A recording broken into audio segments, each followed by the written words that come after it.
Hey folks, I'm Owl, this is Yarnella Reads, and this is going to be my Queer in Space 2019 wrap-up. Last year and this year, in 2018 and 2019, I hosted a readathon called Queer in Space. It is a readathon that is focused on reading queer science fiction and fantasy and speculative fiction, just like anything that you count under specfic or SFF. If you think it counts, it counts. This year it was a 1-week readathon. I had it from Monday December 16th to Sunday, December 22nd.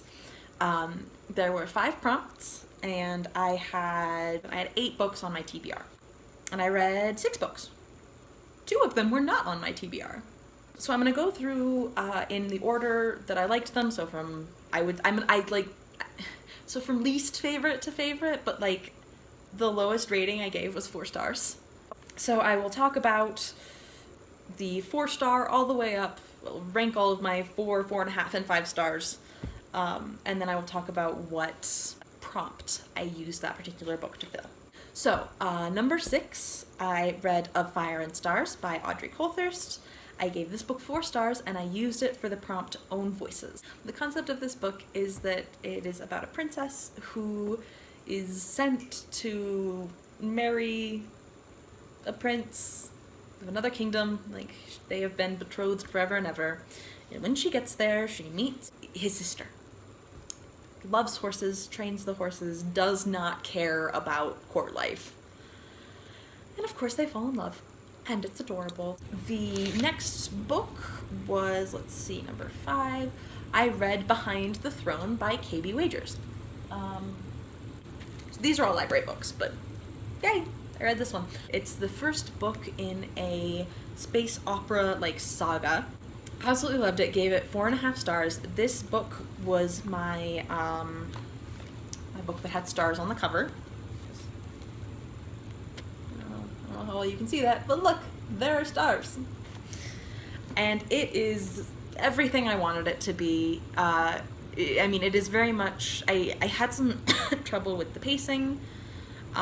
Which is why I didn't just get the full 5 stars, but I loved it. I loved all of the characters, and I'm really, really excited to continue in the series. The concept is that at the very beginning of the book, you meet Hale, and she's a gun runner, and, think very Firefly-esque, or Han Solo, just think along those lines.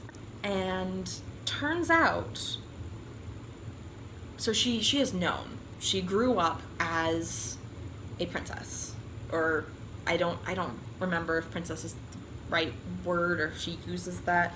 But it is an empire, and it is a matriarchal line. And she had her mom, and she had 2 sisters, and they were all in line for the throne before her. But she hated that life, so she ran off to have her own life. She is now being asked the palace finds her and asks her to come back because both of her sisters are dead and her mother is deadly ill, like terminally ill, and so she needs to come back and help save this entire culture. So there's a lot of political intrigue. There's a lot of fun spy. There's a lot of fun sci-fi space stuff. And I loved it a lot, and I'm really excited. And I'm really excited to continue the series. The next book I read was Crier's War by Nina Varela. This was for the prompt not entirely human character. I was pretty sure going into this that I was going to love it. AIs and cyborgs and that sort of made humans or made people. That's my thing. I love it. I love it a lot. And this was that and queer. So I went into it with very high expectations, and I was not disappointed. I gave this book 5 out of 5 stars. It is about there are 2 narrators. One is the daughter of the current ruling class. And the ruling class is Autome. They are made people. They were originally made by humans as helpers and as pets and as playthings, and they were like, nah man, this is ours now. And they took over. Crier is the one of the main characters. She is the daughter of like the leader of this culture. And then I don't even remember the main character's name. I'm very bad at names, y'all. I say this in every video, but it's true. Ayla is the other main character. She is human, and she hates the Autome. Like, has a deep, deep loathing and, like, wants revenge against them because the Autome ruling class killed her family. And her only goal in life is to make the leader of the Autome feel the way she felt. So she wants to kill his only family, which is his daughter, which is Crier. And that, of course they fall in love. Of course they do. It gave me so many feels. So if you are like in a place where a sort of dystopian world with a corrupt ruling class is a thing that you feel like reading, highly, highly, highly recommend this. Just, it gave me feels. And I am so mad that the second book doesn't have a release date yet. It's fine. It's fine. The next book I read was This Is How You Lose the Time War by Amal El-Motar and Max Gladstone. I read this for no prompt. I just read this for fun. There were 5 prompts and I read 6 books, so this was just an extra. I gave this 5 stars. It is about 2 women who are on opposing sides of a war that is based on traveling through time and changing things in different time streams to like have their ultimate goal. I'm not actually entirely sure what the ultimate goal of each side was. This is very, very... My wife is home. I don't even remember what I was saying. My wife is now home and making lunch/dinner, so if you hear things in the background, that's her. Oh, okay. We were talking about This Is How You Lose the Time War. It is super, super high concept sci-fi. I am really glad it was only 4 hours long, because I don't know if I would have had the brain power to get through more. These 2 operatives leave each other letters. Technically they are letters. And then through this correspondence, they fall in love. And that is like the very basic bare bones of this story. But it's just, it took me a while. Like I normally listen to things at 1.5 speed because that is about the speed at which I read visually. And so that is the speed at which I process information. I had to slow it down. I think I was at 1.25 by the end. I might have been down to 1. Because I needed more time to process the words, which is fine because that's a think about how long it would have taken me to read it visually. It was beautiful.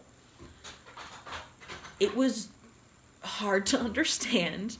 You had to sort of get, like, I mean, to be fair, after about the first, I would say, hour of the audiobook, I had a much easier time because I'd like sort of figured out the pace and the way the story was going to get told, because they leave each other letters, but they're not like paper letters with words that you send with a stamp. They're like embedded into things. I think you would love it. Anyway, they embed these letters into things. Like, I'm trying to come up with an example that I can like actually explain. And it's not, I guess, okay, so the second letter is through a boiling beaker. And like, the way that they set up the beaker to boil conveys words. I don't know. But I would say if you can get through the first hour of this, then you will love this book. If I would give it a fair shake, I would give it at least half an hour of listening. And if you can't get through that, I would say it's okay to DNF. All of this to say, I loved this story. I gave it 5 stars. And I needed to take a break after I read it because my brain was tired. So the next book I'm going to talk about was, I read for the prompt that the author is a person of color, and that was Pet by Akwaeke Emezi. I also gave this 5 stars. I had feelings. It's so good. My entire wrap-up is just going to be me raving about the books that I read. The concept is just so wonderful, and I didn't fully understand it going in, and it's just so good. So the concept is that this is a world in which monsters used to exist, and they no longer do. But, like, I was thinking, like, monsters as in, like, fantasy. Like, monsters. But it is actually it is this world, but in the future.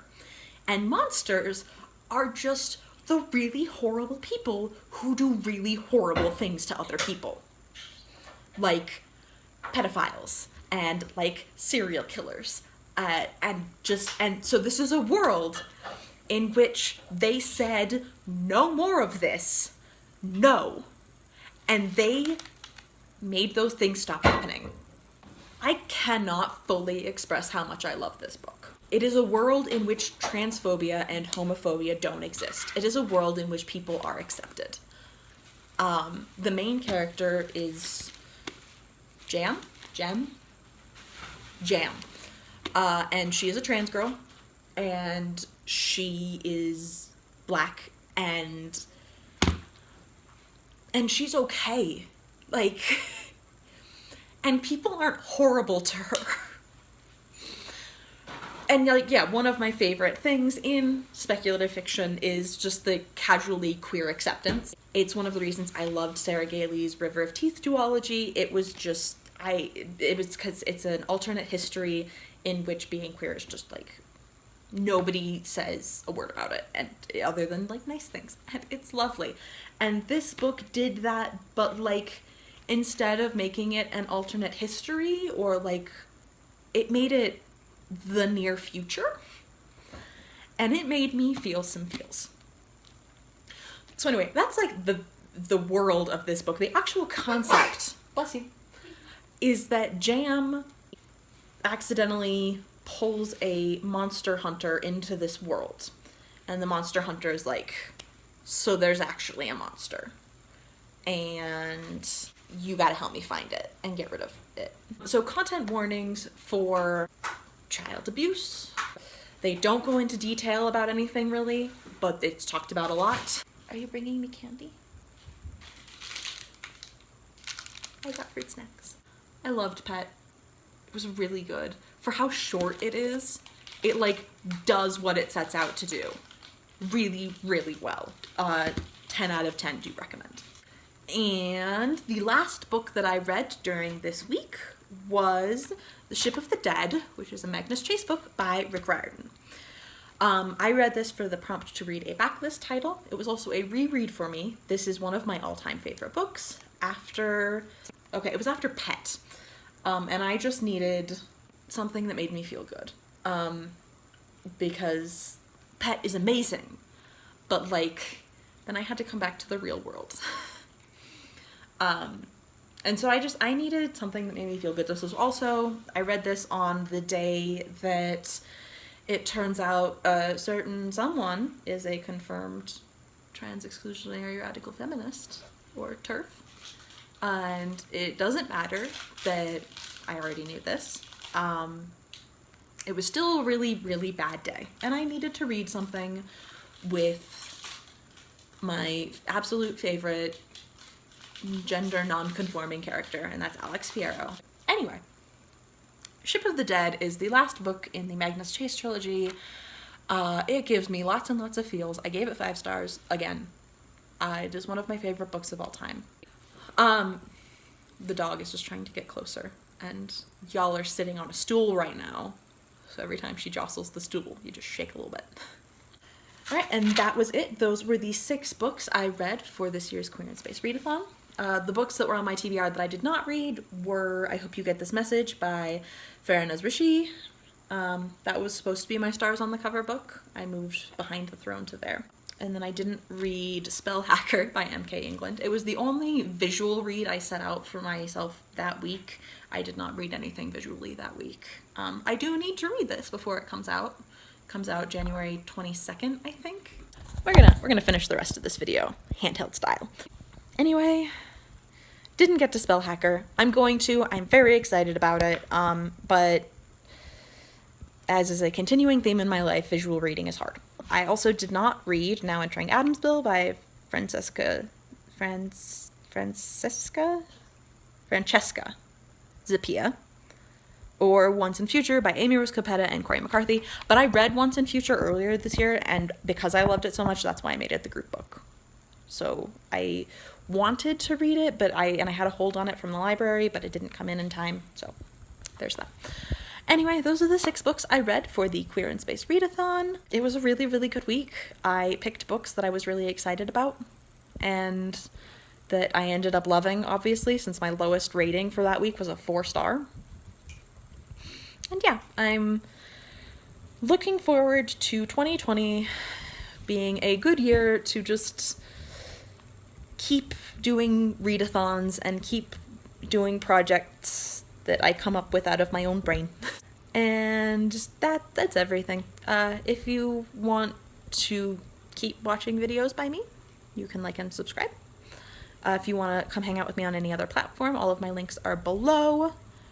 If you want to talk to me, you can leave a comment below, or my email is also in the description. And other than that, I will talk to y'all soon.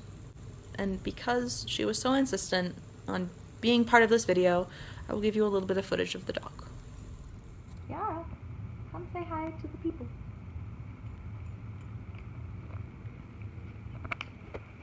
Hi, this is the husky. She loves you all.